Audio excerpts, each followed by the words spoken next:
আসসালামু আলাইকুম। চলে আসলাম আজকে আরও একটি নতুন ভিডিও নিয়ে আপনাদের মাঝে, আমার নতুন চ্যানেলে নতুন ব্লগ ভিডিও। আশা করি আপনারা সকলেই ভালো আছেন। আলহামদুলিল্লাহ, আমরাও ভালো আছি। তো আজকে সকাল সকাল ঘুম থেকে উঠে চলে আসলাম কিচেনে, হাত মুখ ধুয়ে সকাল সকাল সূর্যর বাবার পছন্দের খিচুড়ি রান্না করতে। আগে খিচুড়ি দিয়েই শুরু করলাম। তো আজকে সকাল সকাল ঘুম থেকে উঠলাম, এই জন্য ভাবলাম সূর্যর স্কুল আছে, ও খেয়ে যেতে পারবে খিচুড়ি, আর ওর বাবাও তো জেগে আছে, বাবাও খেতে পারবে। এই জন্য ওদের দুই বাপ বেটার খিচুড়ি পছন্দ, এই জন্য খিচুড়ি রান্না করতে চলে আসছি। আমার ঘরে রোজ সকালে কেউ নাস্তা করে না, মাঝে মধ্যে নাস্তা করে। তো সূর্যর বাবার আবার সকালে খিচুড়ি আর ডিম ভাজা পছন্দ। এই জন্যই ভাবলাম আজকে সকালে যেহেতু উঠছি, সূর্যর বাবাও জেগে আছে, একটু খিচুড়ি রান্না করি, সূর্যও খেয়ে যেতে পারবে। রাতে অনেক দেরিতে ঘুমাই আমরা, এই জন্য সকাল সকাল ওঠা হয় না। তাই তো ভাবলাম আজকে উঠছি যেহেতু খিচুড়ি রান্না করে দিই।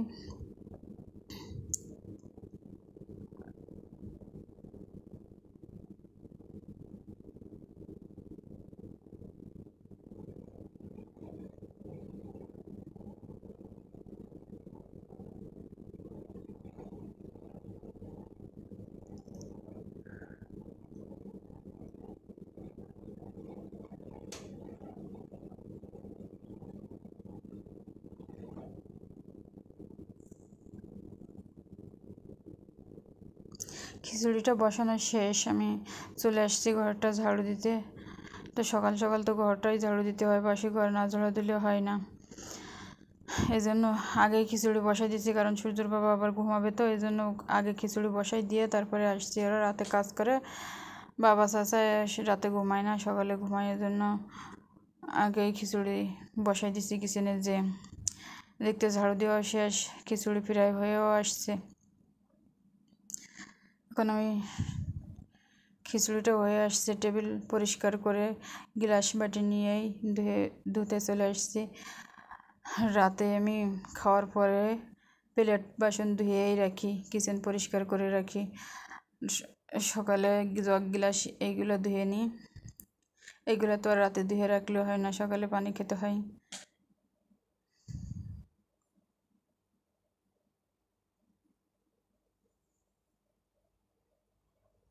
তো আমার গ্লাসটিও ধোয়া শেষ, এদিক থেকে খিচুড়িও হয়ে গেছে। এখন একটা ডিম ভেজে নিই। ডিম ভেজে আগে সূর্যর বাবাকে দিব, এখনও সূর্য ঘুম থেকেই উঠে নেই। সূর্য ঘুম থেকে উঠবে, ওর স্কুল এখন 1:40, এখন এসে এইচএসসি পরীক্ষা হচ্ছে, তো এই জন্য ওদের টাইমটা একটু লেটে, এই জন্য টাইম লেটে বিদায় ও সকাল সকাল ঘুম থেকে ওঠে না। উঠে 11টায়, 11:30টায় ঘুম থেকে উঠে গোসল করে পরে নাস্তা করে একেবারেই স্কুলে যায়।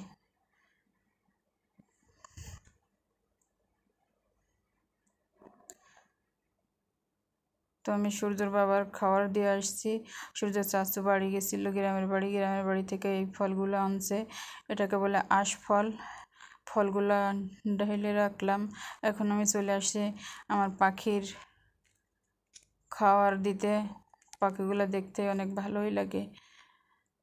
কিছুদিন আগে ভালোই লাগতো না, আমার বিরক্ত লাগতো যে পাখিতে ডিম দেয় না, বাচ্চা ফুটে না, শুধু শুধু পাখি পালতাছি। তো এখন ভালো লাগে, পাখিতে ডিমও দিছে, বাচ্চাও ফুটছে। ভাবতেছি প্রথমবার বাচ্চা ফুটছে, তো এরপরে আরও অনেকগুলো করে বাচ্চা ফুটবে। তো পাখির খাবার দেওয়া শেষ। তো সূর্যকে নাস্তা দিয়ে গেছিলাম, ঘুম থেকে উঠছে, পরে নাস্তা দিয়ে গেছিলাম, ও স্কুলের জন্য রেডি হয়ে নিছে। আমি সূর্যকে ওর চাচুর কাছে দিয়েই চলে আসছি রান্না করতে। তো চাচু বাড়ি থেকে অনেক বড় বড় চিংড়ি মাছ আনছিল, আমার কাঁকড়াও আনছে। কাঁকড়াটা আবার দেখানো হলো না, ভিডিওটা অনেক বড় হয়ে যাবে, এই জন্য কাঁকড়াটা আর শেয়ার করলাম না। আমি চলে আসলাম দুপুরের রান্না করতে, চিংড়ি মাছ দিয়ে পটল দিয়ে একটা তরকারি রান্না করব। আর বাড়ি থেকে একটা ফল আনছিল, টক ফল। ফলটার নাম হচ্ছে কেওড়া ফল। হয়তো কেউ চিনেন, যাদের সুন্দরবনে বাড়ি তারা অবশ্যই চিনবে যে আসলে কেওড়া ফলটা কী।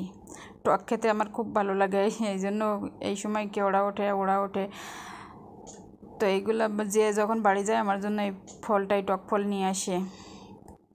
তো আমার ভিডিওটা যে যেখান থেকে দেখতেছেন, যদি কোনো অংশে একটু ভালো লেগে থাকে তবে একটা লাইক দিন, আর যদি বেশি ভালো লেগে থাকে তাহলে সাবস্ক্রাইব করে আমার পাশে থাকেন। পরবর্তী ভিডিওটা পাওয়ার সাথে সাথে আপনারা দেখতে পাবেন।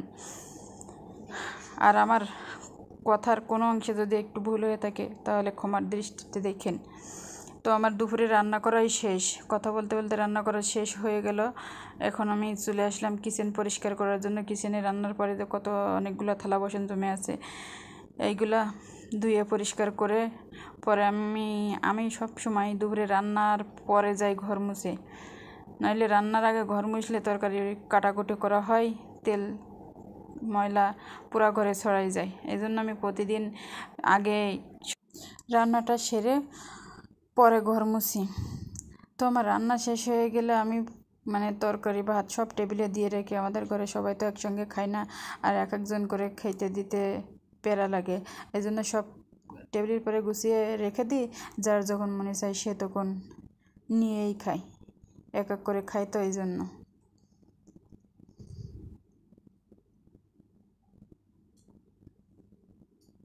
তো এদিক দিয়েই থালা বাসন ধোয়া শেষ, আমি চুলাটাও পরিষ্কার করে নিলাম।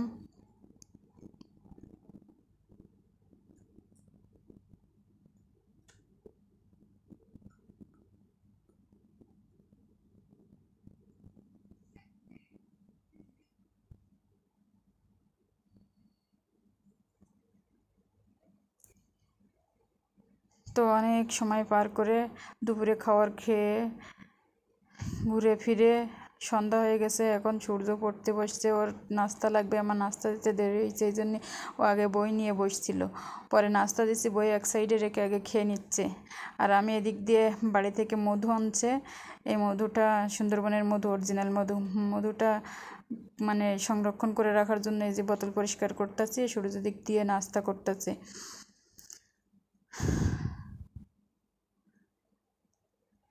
তো আমার আজকের ভিডিওটাই এই পর্যন্তই ছিল, এখানেই শেষ করব। তো আমার ভিডিওটা যে যেখান থেকে দেখতেছেন সবাই ভালো থাকুন, সুস্থ থাকুন, আল্লাহ হাফেজ।